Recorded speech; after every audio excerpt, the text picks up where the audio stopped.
las historias nacionales las escriben los que ganan las guerras interiores, ¿no?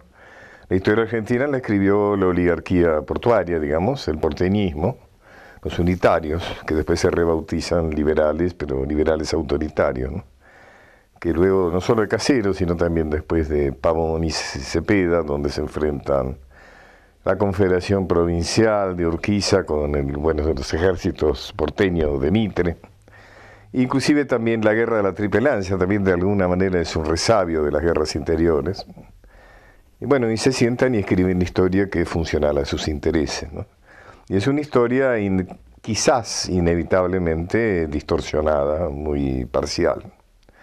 Entonces algunos ya desde antes, podemos hablar de Saldías, de José María Rosa, inclusive de Scalabrini Ortiz, de Jaureche, etcétera, nos hemos propuesto revisar esa historia y tratar de darle mayor veracidad.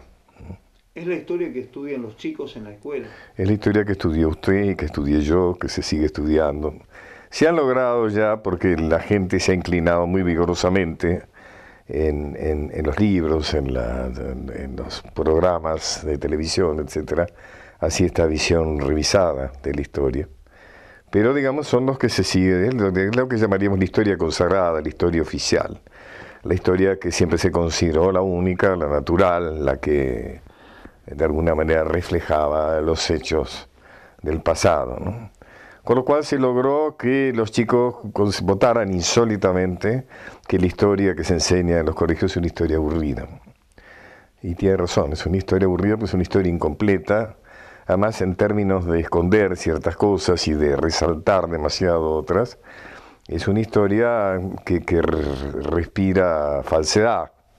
Además es una historia que se basa en fechas y en nombres, digamos, ¿no? Y le falta el dinamismo. Yo el mejor elogio que he escuchado, que yo sentí como que era un muy buen elogio, era cuando alguien en la calle me paró y me dice: gracias a sus libros puedo leer mejor el diario todos los días. Y creo que efectivamente la historia no es el pasado, la historia es el presente. Si a uno le enseñaran la historia como realmente es, uno entendería mucho mejor el conflicto entre Kirchner y el peronismo federal, ni los problemas de Macri, ni las circunstancias internacionales de la Argentina y América, etc.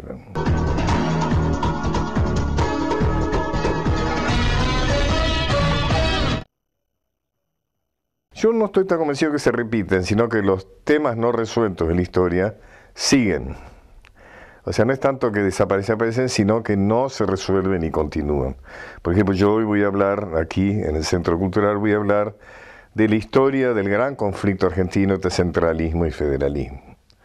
O sea, la organización nacional de los vencedores de porteñistas se hizo en base a consolidar un poder central muy fuerte, muy dominante sobre las provincias, que en un principio fue Buenos Aires y luego fue el Poder Ejecutivo Nacional.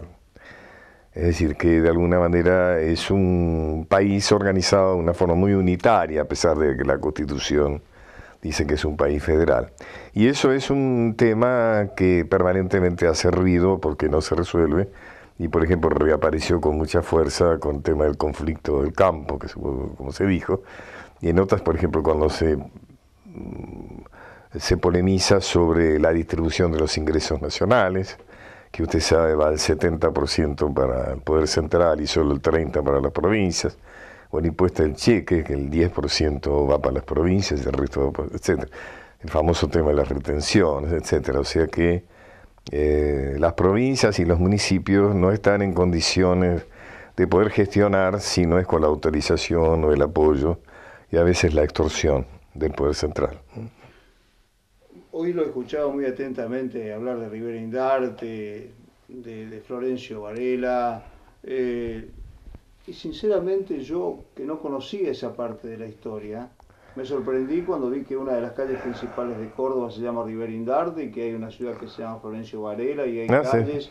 Y sin embargo parecen como grandes traidores de la patria y hasta de ciertos personajes de la historia. Pero la historia la escribieron los enemigos de Rosas. Entonces, todo aquello que contribuyó a la caída de Rosas es un prócer nacional, aunque haya traicionado a la patria, porque usted habla de dos personas muy particulares. Rivera Indarte es el que fraguó toda una historia terrible sobre la dictadura de Rosas, que se llamaron las tablas de sangre, que fueron las que justificaron la invasión extranjera cuando Inglaterra y Francia, en esa situación tan oscurecida, tan silenciada, que fue la gran epopeya del combate de la Vuelta Obligado, cuando Argentina en 1845 rechaza el ataque de las dos grandes potencias de la época, ¿no? Y por su parte Florencio Varela fue el que coordinó el ataque a su patria, el ataque de las potencias extranjeras, con el apoyo del emperador Pedro II de Brasil, ¿no es cierto?